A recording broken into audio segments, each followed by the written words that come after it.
Hello प्यारे बच्चों, कैसे हैं आप सब लोग। तो बच्चे, आपके इसमें हमारा पाठ जो चल रहा था मेरा बचपन, उसके आगे की हमारी थोड़ी एक्सरसाइज रह चुकी है, उसको हम देखेंगे। ठीक है, तो आगे इसमें है जो हमारा वो है खान पान। ठीक है, तो इसमें किसके बारे में बताया गया है कि जो लेखक थे वो सवेरे सवेरे क्या करते थे, पहले मटर और जौ का जो क्या चबेना खाते थे। ठीक है, चबेना के बारे में नीचे हमें कोई जानकारी दी गई है, उसको हम पढ़ेंगे। जैसे गुणकारी स्वादिष्ट चना चबेना। ठीक है, तो जो चना चबेना क्या होता है, वो उस खाने की चीज को, उस खाद्य सामग्री को कहते हैं जो कैसे खाई जाती है, चबाकर खाई जाती है। चबेना जो चबाकर खाई जाने वाली चीज होती है, जैसे मकई, मक्का हो गया, चिवड़ा हो गया, भेल, कई तरह के भुने हुए दाने हो गए, भुने हुए चावल, चना, मटर और मुरमुरे। फिर भुना हुआ क्या हो गया आपका हरा, और जो उबला हुआ चना होता है। ठीक है, ऐसी कई खाने की चीजें होती हैं जो हमारे जो भारतीय जो देश है उसमें कहीं ना कहीं किसी ना किसी जो क्या है, जो राज्य है, जगह है, वहां पे जो भी लोग रहते हैं किसी ना किसी तरह से उसको चबाते रहते हैं, खाने वाले, जैसे स्नैक्स कहा जाता है। ठीक है, जैसे कई प्रकार की कचरियां होती हैं, कुरकुरे, पापड़, नमकीन, ये सब जो चीजें हैं सब चबेने का ही हिस्सा है। आजकल तो आप लोग देखा होगा जो कुरकुरे आपको बाजार में बने बनाए मिलते हैं, लेकिन पहले क्या ये सब जो चीजें थी वो घर में बनाई जाती थी। और ये जो घरेलू क्या है कम है, लेकिन अब क्या है बाजार में तो ज्यादा मिल रहे हैं, तो उनमें बड़ा स्वाद होता है, लेकिन ये जो हमारा शरीर है उसके लिए उतने ही अच्छे नहीं होते, स्वास्थ्यवर्धक नहीं होते जितने की जो हमारे घर के जो बने चबेने होते हैं। ठीक है, क्योंकि बहुत वो हेल्दी होते हैं, जैसे चने का भुना हुआ बनाओ, मूंगफली हो गई। ठीक है, चने को उबाल करके उसमें नमक मिर्च मसाला करके डालो, तो इस तरह ये जो चना चबेना होता है वो एक गुणकारी भी होता है हमारे लिए और स्वादिष्ट भी होता है। अब इसको ये बताया गया है कि इसको कैसे बनाया जाता है। ठीक है, तो इसको कैसे बनाया जाता है कि जो हमारा जो देश है उसके विभिन्न हिस्से, विभिन्न जो अलग अलग जगह है, राज्य हैं, तो उसमें कैसे बनाया जाता है। जो चना चबेने में क्या होता है, तो मटर हो गए आपके, चना हो गया, सूखे चने हो गए। ठीक है, और उसमें थोड़ा सा क्या मिर्च अदरक डाल दिया, लहसुन प्याज हो गया, मक्का पोहा। ठीक है, लाई मूंगफली, जो चीजें होती हैं खाने की, ये सब मिक्स होती हैं।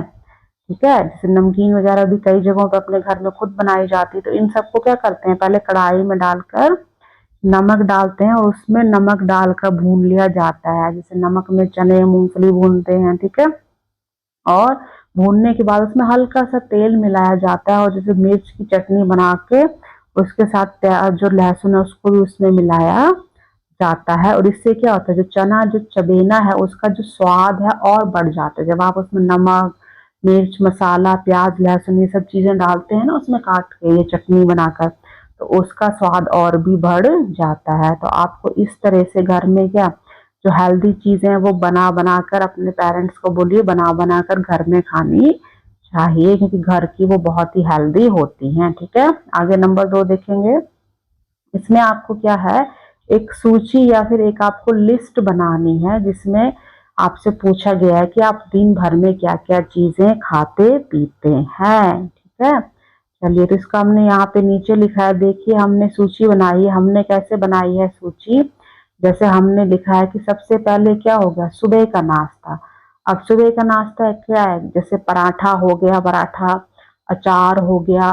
ठीक है, फिर दही है, दूध, ब्रेड, मक्खन, तो इस तरह से कई चीजें होती हैं जो सब अपने अपने मन पसंद के हिसाब से खाते हैं। ठीक है, कई लोग पराठा दही खाते हैं, कई पराठा अचार के साथ खाते हैं, कहीं ठीक है दूध ब्रेड खाते हैं, कई ब्रेड मक्खन के साथ खाते हैं, तो इस तरह सबका अलग अलग अपना स्वाद होता है। फिर दोपहर के खाने में हमने क्या, जैसे दाल है, चावल है, सब्जी रोटी और सलाद है, इस तरह से खाता हूँ। जैसे मैंने अपनी जो एक सूची बनानी है, आपने आप जो भी चीजें खाते हो आप लिख सकते हैं। शाम को बिस्किट हो गए, समोसा, फल हो गया, जो सब फल तो बहुत अच्छे होते हैं, दूध पीना। ठीक है, और रात का जो खाना होता है उसमें रोटी सब्जी और दाल होती है। तो मैंने ये सूची बनाई कि मैं पूरे दिन भर में इस तरह से ये चीजें खाता हूँ या खाती हूँ। ठीक है, आप जो भी आपको पसंद है, जो आप खाते हैं, वो आप इसमें लिख सकते हैं। ठीक है, आगे है आपका आइए जाने। क्या जाने हम लोग, हमने क्या जानना है कि जो दोपहर क्या है, जैसे दोपहर से ही वहां जा बैठता, ये बात कही गई है। तो जो दोपहर है वो क्या है, जो शब्द बना है पहर से। ठीक है, दो पहर, कितने पहर हो गए, दो हो गए, और उसके साथ पहर हो गए। ठीक है, दोपहर। तो जो दोपहर जो होता है उसका क्या अर्थ होता है, उसका अर्थ होता है दिन का चौथा भाग, या फिर जो एक पहर होता है।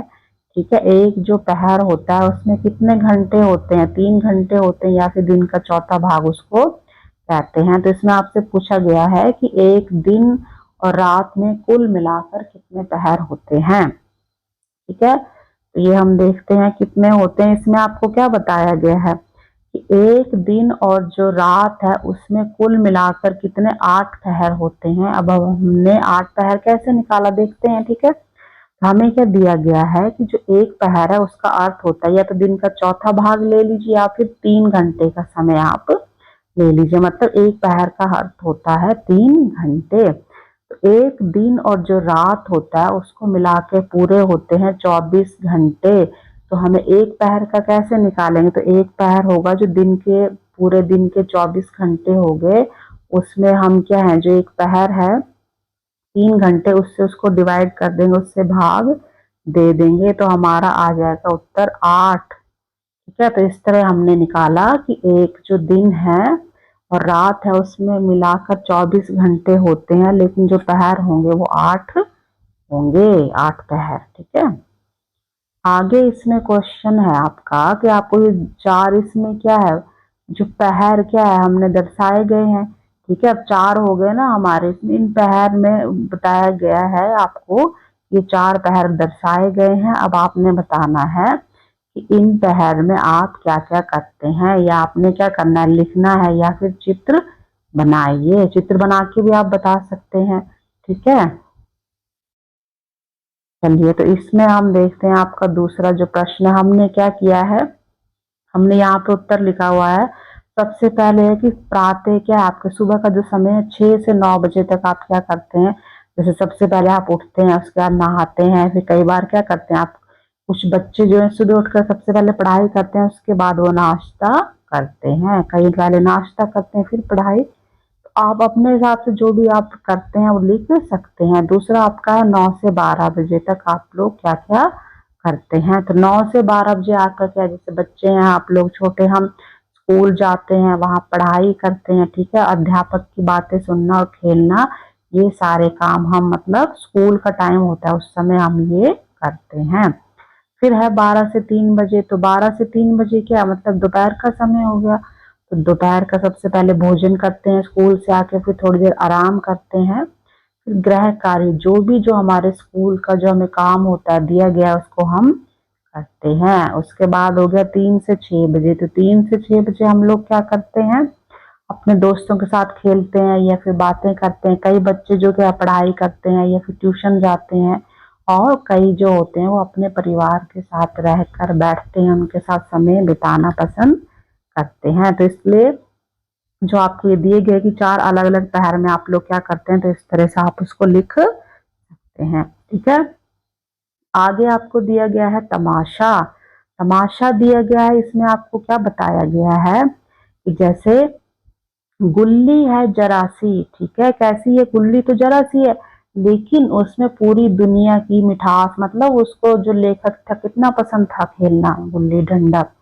ठीक है, तो पूरे तमाशे का क्या आनंद भरा हुआ है। तो यहाँ पे तमाशा, उसका अर्थ क्या होता है, एक ऐसा दृश्य होता है, ऐसा कोई चीज जिसको देखकर हमें मनोरंजन, मतलब हमें अच्छा लगता है, एंटरटेनमेंट हमारा होता है। जैसे कई बार हम मेला देखते हैं, नौटंकी होती है। ठीक है, तो नीचे आपने नाम दिए गए उनको पढ़ना है, और जो आपने उनमें क्या करना है, घेरा बनाना है, जो भी आपने तमाशे देखे हैं। जैसे आजकल आपके नवरात्रे चल रहे हैं, तभी आपका दशहरा है। ठीक है, आपने कई जगह गांव में होता है जो रामलीला है, उसका आयोजन भी किया जाता है। तो आपने जो भी, अगर आपने कठपुतली का खेल देखा है, मैंने टीवी पर देखा है, नाटक भी देखा है। ठीक है। और करतब भी मैंने टीवी पर देखा था, मैंने बाइस्कोप नहीं देखा है, ठीक है। अगर आपने देखा है तो आप उस पर घेरा लगा सकते हैं, तो इसलिए आपने जो चीजें देखी हैं आप उस पर घेरा बनाएंगे, ठीक है। फिर आ गया रामलीला का, ठीक है। रामलीला के बारे में क्या है, हमने पाठ में पढ़ा, जो कवि था वो जाता था ना रामलीला की तैयारी करवाने, ठीक है। तो हमारे जो देश है उसमें क्या होते हैं, अन्य देशों में भी क्या होता है, हमारे देश में तो होती है, अन्य देशों में भी क्या होती है, जो दिवाली है उसके आसपास रामलीला का आयोजन किया जाता है, ठीक है। रामलीला मनाई जाती है, लोग करते हैं। और उसके बाद जो दशहरा होता है उसमें क्या होता है, जो रावण है उसका दहन होता है। तो इसमें आप अपनी कक्षा या विद्यालय में क्या करेंगे, रामलीला का मंचन कीजिए, मतलब रामलीला करिए, और इसके कुछ आपको सुझाव दिए गए हैं। तो आपको क्या सुझाव दिए गए हैं, या आप किस तरह से कर सकते हैं कि आपको अपनी जो स्कूल की यूनिफॉर्म वर्दी है उसमें आप अभिनय या नाटक कर सकते हैं। और पूरी उसका संभव ना हो, अगर आप पूरी राम कथा नहीं कर सके तो आप कोई भी एक अलग अलग जो भिन्न भिन्न दृश्य होते हैं उनको आप तैयारी करके उनका अभिनय आप कर सकते हैं। उसके लिए आपको संवाद जो हम कहते हैं डायलॉग वो आपको खुद बनाने होंगे। तो इस कामों के लिए आप अपने जो अभिभावक हैं, जो पेरेंट्स हैं, जो आपके टीचर्स हैं स्कूल में, ठीक है, और जो पुस्तकालय में क्या है आपकी जो किताबें हैं उनसे आप सहायता ले सकते हैं, ठीक है। तो इस तरह से आप कर सकते हैं। तो इसमें आपको छोटा सा हम बताएं तैयारी का आपको सुझाव दिया गया है, रामलीला मंचन तैयारी, छोटा सा सुझाव दिया गया है। सबसे पहले आप क्या करेंगे कि जो पात्र हैं उनका चयन करेंगे कि कौन राम बनेगा या सीता लक्ष्मण, जो भी आप दृश्य कर रहे हैं उसके हिसाब से पात्रों का आप चयन करेंगे, ठीक है। फिर आपने दृश्य चुनना है, दृश्य का चयन किया, अगर आपको लगता है कोई अच्छा है एक महत्वपूर्ण से एक दृश्य चुने, पूरी आप रामलीला नहीं कर सकते, तो आप एक दृश्य कोई भी एक चुनिए और फिर उसके बाद संवाद लिखिए, छोटे और सरल होने चाहिए जो आप आसानी से बोल पाए। और लिखने के बाद आपने क्या करना, जो भी आपके शिक्षक अभिभावक हैं उनकी सहायता लेंगे, हेल्प लेंगे, और मिलजुल कर आप क्या करेंगे, अभ्यास करेंगे, प्रैक्टिस करेंगे। और फिर जब आपकी तैयारी पूरी हो जाएगी उसके बाद आप जब ये जो रामलीला आपने बनाई है उसको आप अपनी क्लास में, कक्षा में या विद्यालय जो पूरा स्कूल है उसमें कहीं भी आप इस रामलीला को प्रस्तुत कर सकते हैं, ठीक है। आप पुस्तकालय में लाइब्रेरी से बुक्स की मदद लीजिए, वहां से डायलॉग देखिए, ठीक है। तो इस तरह से आप कर सकते हैं, ठीक है। आगे आपका आ गया भाषा की बात, ठीक है। इसमें आपको क्या बताया गया है कि जैसे जो विलायती खेल है उनमें सबसे बड़ा क्या है, ऐब है। ऐब कैसा है, बड़ा है, ठीक है। और खेल कैसे हैं, विलायती, और उनके जो सामान है वो महंगे सामान होते हैं। अब आप इनमें देखिए जो नीचे जो आपकी रेखा खींची गई है तो यहाँ पे विलायती बड़ा और जो महंगे, ये शब्द जो क्या है वो किसकी विशेषता बता रहे हैं, खेल, ऐब और सामान की विशेषता बता रहे हैं। तो आपने ये पढ़ा है, आपको पता भी होगा कि जैसे ऐब है, सामान है, खेल, ये संज्ञा शब्द है, और जो संज्ञा शब्द है उनकी जो विशेषता बताते हैं उन शब्दों को हम विशेषण कहते हैं। तो आपने पाठ में से चुनकर विशेषण और संज्ञा शब्द लिखने हैं। आपको एग्जाम्पल दिया गया है कि खेल कैसा है, विलायती, ठीक है। हमने यहाँ पे लिखे हैं नाम, आप यहाँ से लिख सकते हैं। सबसे पहले हमने क्या लिखा है कि विशेषण क्या है हमारा, जो विशेषण है जैसे पांव, बदन जो है विशेषण। अब इनकी विशेषता हमने क्या, हमने पाठ में से ही चुनने हैं। तो वहां पे क्या लिखा था, नंगे बदन या नंगे पांव। वो जो लेखक था वो खेलने जाता था या घूमने जाता था बिना चप्पलों के, ठीक है। तो मतलब ये हमारा हो गया जो नंगे, विशेषण हो गया, यहाँ पे विशेषता बता रहे हैं, ठीक है। दूसरा है घर, जो घर था वो कैसा था, कच्चा था या फिर टूटा था, या कच्चा और टूटा दोनों हो सकता है, तो वो घर की विशेषता है, विशेषण। खेल, ठीक है, ऊपर हमने विलायती भी देखा। और भारतीय, खेल कैसे भारतीय है, विशेषण हो गया। स्वभाव, स्वभाव कैसा था उसका, सरल था, ठीक है, विशेषण। स्वभाव की विशेषता बता रहे हैं। मिठाई, मिठाई कैसी होती है, मिठास, ठीक है, तो मिठास हो गया विशेषण जो किसी भी संज्ञा शब्द की विशेषता बताते हैं। है, तो इस तरह से हमारे ये विशेषण और संज्ञा शब्द हो गए। अब आगे इसमें क्या दिया गया है, आपकी प्राथमिक चिकित्सा पेटी दी गई है, ठीक है।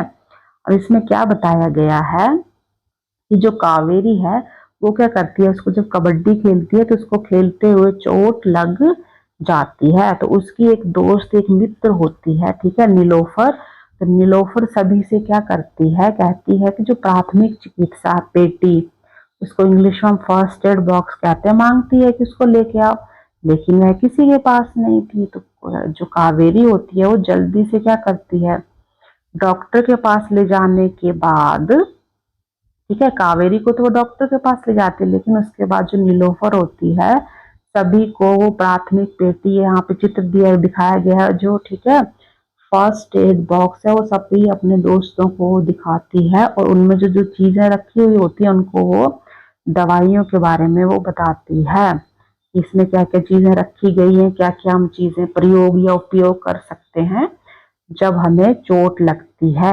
सबसे पहले चोट लगने पर फर्स्ट एड दिया जाता है, तो वो क्या करती है, दिखाती है। उसके बाद अब आप क्या है, जो प्राथमिक चिकित्सा पेटी है उसमें जो भी चीजें रखी जाती हैं उन वस्तुओं की आपने एक सूची बनानी है और दवाइयों की, और जिसके बारे में नीलोफर ने सभी को बताया होगा।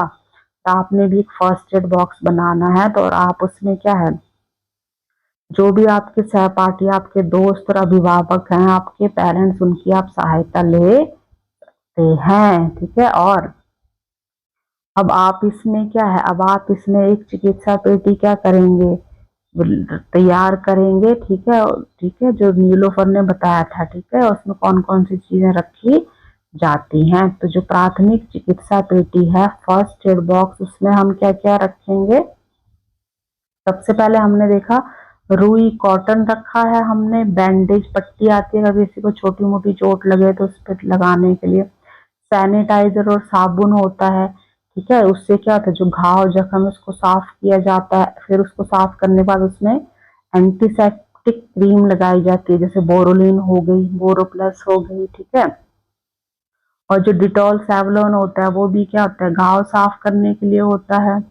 कैंची हो गई जो आप पट्टी वगैरह बांधोगे उसको काटने के लिए, टेप हो गई जो एक अलग से बैंडेज पट्टी टेप आती है उसमें लगाने के लिए, ग्लव्स दस्ताने हो गए, ठीक है, जिनको आप मतलब अपने हाथों से नहीं छुओगे, कोई भी जख्म किसी का तो आप ग्लव्स पहन के उसको चेक करोगे। थर्मामीटर जो होता है किसी को बुखार हो जाए उसको चेक करने के लिए प्रयोग किया जाता है। उसके अलावा हो गया आपका सर्जिकल मास्क, ठीक है, फेस पे आप मास्क लगाते हैं ताकि आपको भी इन्फेक्शन ना हो।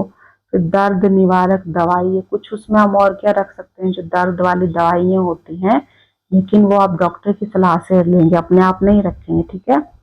और छोटी मोटी चोट या जलन हो तो उसके लिए कोई मरहम या क्रीम वो आप रख सकते हैं, स्पिरिट भी हो गया घाव वगैरह को साफ करने के लिए। और टैबलेट में आप क्या रख सकते हैं, जैसे दर्द या बुखार उल्टी की जो दवा है वो आप रख सकते हैं टैबलेट, लेकिन डॉक्टर के मार्गदर्शन में, तो डॉक्टर आपको सलाह देगा कि कौन सी दवाई रखनी है खानी है वही आप लोगे, अपने आप कोई भी दवाई नहीं रखनी है। उसके बाद हो गया आपका आई ड्रॉप। आई ड्रॉप होते हैं आंखों के लिए, अगर जरूरत पड़े आंखों में कोई दिक्कत है उसके लिए आप आई ड्रॉप का उपयोग उसमें रख सकते हैं। और फिर होगी आपकी एक सेफ्टी पिन, सेफ्टी पिन होगी जैसे जो पट्टी वगैरह होती है उसको बांधने के लिए उसको उपयोग किया जा सकता है, ठीक है। तो इस तरह से क्या आप घाव चोट या कट जाए या जलन हो जाए उसकी पहले सबसे पहले फर्स्ट एड किया जाता है, प्राथमिक चिकित्सा की जाती है घर पर या विद्यालय में आसानी से कर सकते हैं। उसके बाद उसको आगे कहीं डॉक्टर के पास ले जाया जाता है, ठीक है। तो ये चीजें हैं जो आप अपने फर्स्ट एड बॉक्स में रख सकते हो। अब आपका है आपके खेल, इसमें आपको कुछ खेल दिए गए हैं, ठीक है, अनेक खेल हैं जिसमें से आप किसी खेल के बारे में जानते होंगे, देखते होंगे। और इसमें क्या है, इनमें से किसी विशेष जो सामान की आवश्यकता नहीं पड़ती जो नीचे खेल दिए गए हैं, ठीक है, बल्कि जिनकी आवश्यकता जो चीजों की जरूरत होती है उसको आप स्वयं हम अपने आप ही घर पे बना लेते हैं। और हमने इनको क्या करना है, मैच करना है आपस में, ठीक है। तो सबसे पहले हमारा क्या आ जाता है, सबसे पहले है हमारा जो यहाँ पे कुछ लड़कियां हैं वो कोई उन्होंने वो बनाया हुआ है, उस पे खेल रहे हैं। ठीक है, तो इसको खेल को क्या कहते हैं, इसको कहते हैं इकड़ी दुकड़ी। इस खेल को कहते हैं इकड़ी दुकड़ी। दूसरा है जो बच्चे यहाँ पे क्या खेल रहे हैं, वो उन्होंने लट्टू पकड़ा है हाथ में और एक ने रस्सी पकड़ी हुई है, तो लट्टू और रस्सी बांध के लट्टू का खेल खेलते हैं। उसके बाद है यहाँ पे जो बच्चे हैं वो क्या कर रहे हैं, पतंग उड़ा रहे हैं, तो पतंग हो गया खेल का नाम। और ये दो बच्चे भाग रहे हैं मिट्टी में, ये खेल रहे हैं कबड्डी का खेल। ठीक है, तो इस तरह से हमने इनको मैच कर दिया है। आप ध्यान से देख के इनको आंसर आप लिख सकते हैं। ठीक है, अब इन खेलों के बारे में हमने क्या करना है, थोड़ी सी हमने आपको क्या करना है, जानकारी भी देनी है ताकि आपको इनके बारे में थोड़ा बहुत अच्छी जानकारी मिल सके। ठीक है, चलिए, तो इसमें सबसे पहले था कबड्डी। ठीक है, और आपने ये भी बताना है कि इनके और अलग अलग क्या नाम हो सकते हैं। ठीक है, तो सबसे पहले कबड्डी है, इसको कई कुछ राज्यों में हुतुतु, ठीक है, इस नाम से भी जाना जाता है। ठीक है, हुतुतु जो हो गया, इस नाम से भी कई जगह किसको पुकारा जाता है। और इसका बारे में हम क्या जानेंगे कि क्या होता है, दो जो टीमें होती हैं उनके बीच में इसको खेला जाता है। ठीक है, और इसमें क्या होता है, जो एक खिलाड़ी होता है वो दूसरी जो टीम होती है उसके क्षेत्र में जगह पर जाकर क्या बोलता है, कबड्डी कबड्डी बोलता है। ऐसे बोलते हुए खिलाड़ियों को छूने और उनको बिना पकड़े अपने जो क्षेत्र जगह है उसमें वापस लौट आने की चुनौती देता है। उनको छू के आते ताकि वो वापस उसके जगह में चले जाएं। ठीक है, दूसरा है आपका, इसमें क्या है, इकड़ी दुकड़ी। ठीक है, इकड़ी दुकड़ी क्या है, इसको किच किच किट किट, कई जगह किट किट भी कहते हैं इसको, स्टापू लंगड़ी, और इंग्लिश में इसको हॉप स्कॉच कहते हैं। जो इकड़ी दुकड़ी हमारा क्या है, खेल है, इसमें क्या होता है कि जो क्या होता है, धरती पर खाना जो खाना बनाए जाते हैं ना, ऐसे हमने देखा था, इस तरह से बॉक्सेस बनाए जाते हैं। ठीक है, खाने उनकी रेखाएं बनाकर बच्चे इसमें यहाँ का पत्थर फेंकते हैं कोई, और फिर उसमें क्या करते हैं, और बिना गिर जब वो चलते हैं तो उनको गिरना नहीं होता, बैलेंस बनाकर वो सभी खानों को तय करते हैं। ठीक है, इस तरह से ये खेल इकड़ी दुकड़ी, इसके और भी कई अलग नाम होते हैं। अगला है लट्टू है इसमें। ठीक है, तो लट्टू को क्या कहा जाता है, इसको भवरा कहा जाता है मराठी में, बम्बरम तमिल या कन्नड़ कन्नड़ में, बुगुरी भी कन्नड़ में कहा जाता है, बोंगाराम तेलुगु हो गया, लाटिन जो हो गया बंगाली में। तो इस तरह से कई ऐसे खेल होते हैं जिनको अलग अलग राज्यों में अलग अलग नामों से खेला जाता है। ठीक है, लास्ट इसमें आपका जो खेल है वो है पतंग। तो पतंग को हम लोग बोलते हैं काइट फ्लाइंग जो बोलते हैं अंग्रेजी में। तो इसमें कौन से, गुड़ी पड़नबाजी एक जो त्योहार होता है गुड़ी पड़वा के समय जो महाराष्ट्र में बनाया जाता है। ठीक है, तो वहां के कई क्षेत्रों में क्या होता है, लोग पतंगे उड़ाते हैं या पतंग उड़ाने का खेल करते हैं। ठीक है, तो इस तरह से जो पतंग है इसको हम कैसे करते हैं, धागे से बंधी एक कागज और बांस की पतंग को हवा में उड़ाया जाता है। और यह जो खेल होता है वो मकर संक्रांति और बसंत पंचमी जैसे जो त्योहार होते हैं उन पर बहुत ही ये फेमस होता है। ठीक है, ऊपर हमने लट्टू के बारे में देखा था, जो लट्टू है लकड़ी का बना होता है और उसमें कील लगी होती है जिसमें धागे से लपेट कर उसको कलाई से हाथ से फेंकते हैं झटके से। और यह जो होता है आजकल क्या है, उसके बाद ही तेजी से घूमना शुरू कर देता है। तो आजकल आप लोग जैसे कई बच्चे खेलते होंगे ना, स्पिनर आपने देखा है, जो स्पिनर बोलते हैं उसको भी आप घुमाते हैं, तो उसी तरह से लट्टू होता है। ठीक है, तो इस तरह से हमने ये खेल और उनके बारे में जानकारियां देखी।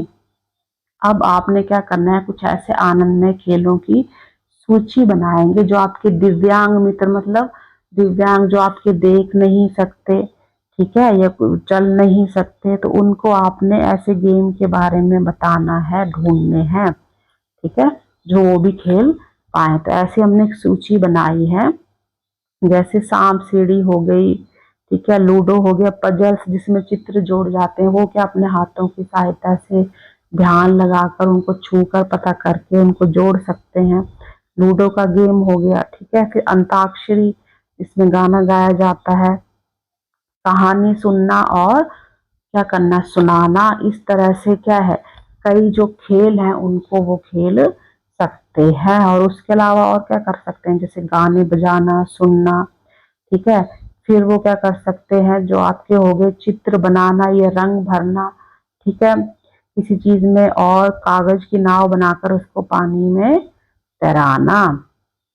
और अगर संभव हो तो उनके लिए क्या कर सकते हैं, हम छोटी सी कोई दौड़ एक उसका आयोजन कर सकते हैं, ताकि आप वो थोड़ी दूर तक दौड़ पाए, ठीक है। तो ये जो खेल हमने देखे, इसमें शारीरिक भागीदारी की आवश्यकता नहीं है, मतलब आपका इसमें हाथ पैरों की ज्यादा जरूरत नहीं है। तो इनको दिव्यांग बच्चे वो भी आसानी से सहभागी बन सकते हैं। और इन कार्य में आपने जो अपने टीचर हैं, पेरेंट्स हैं, उनकी मदद लेनी है, ठीक है।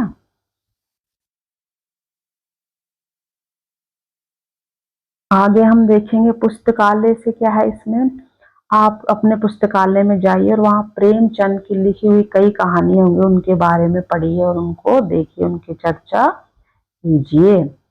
अब लास्ट में आपको दिया गया, इन्हें भी जानिए, ठीक है। तो किसके बारे में जानेंगे, ठीक है। ये जो थे 1944 में इनका जन्म महाराष्ट्र में हुआ था और इनका नाम था मुरलीकांत राजाराम पेटकर, ठीक है। और ये भारत के एक प्रसिद्ध पैरा ओलंपिक तैराक के रूप में जाने जाते हैं। ये चित्र आपको दिखाए गए हैं दो, ठीक है।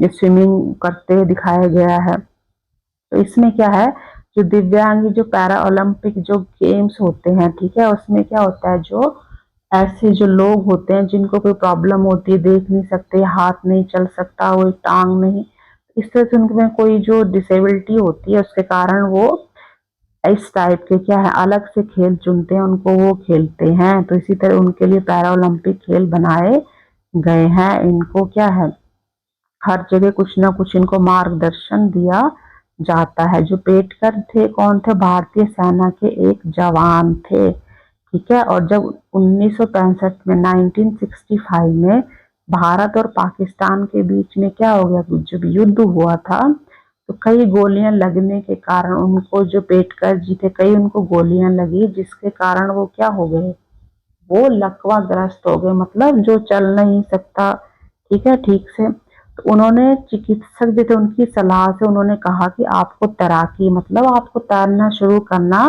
चाहिए। तो उनकी जो रुचि क्या थी, वो खेल, जैसे हॉकी, जो कुश्ती थी, वो बचपन से ऐसे खेल खेलते थे, उन्हें अच्छा लगता था, उनकी रुचि थी। तो उन्होंने अपनी जो लगन लगाई, मेहनत की, परिश्रम से लगा किया, और कुछ ही दिनों में उन्होंने तैराकी में प्रवीणता प्राप्त कर ली, मतलब वो इतने तेज हो गए तैराकी करने में कि वो आसानी से कर लेते थे। और 1972 में क्या हुआ कि जो हाई क्या था, हाइडेलबर्ग में पैरा ओलंपिक का जो आयोजन किया गया, वहां पर जो भारत थे उनको पहला स्वर्ण पदक मिला। और किसने उनको ये स्वर्ण पदक दिलाया, जो ये दिव्यांग जो ये तैराक थे वो बने पेटकर जी। और उसके पश्चात 1918 में जो भारत सरकार थी, उन्होंने उन्हें पद्म श्री से सम्मानित किया। तो ये आपको ये कहानी जो है, ये किसी के बारे में आपको क्या शिक्षा देती है, आपकी सोच मजबूत होनी चाहिए, तभी आप कोई भी काम कर सकते हो। किसी के पैर नहीं है, हाथ नहीं है, लेकिन वो भी अगर सोचे, मेहनत करे, हिम्मत, तो अपनी मंजिल तक पहुंच सकता है, ठीक है।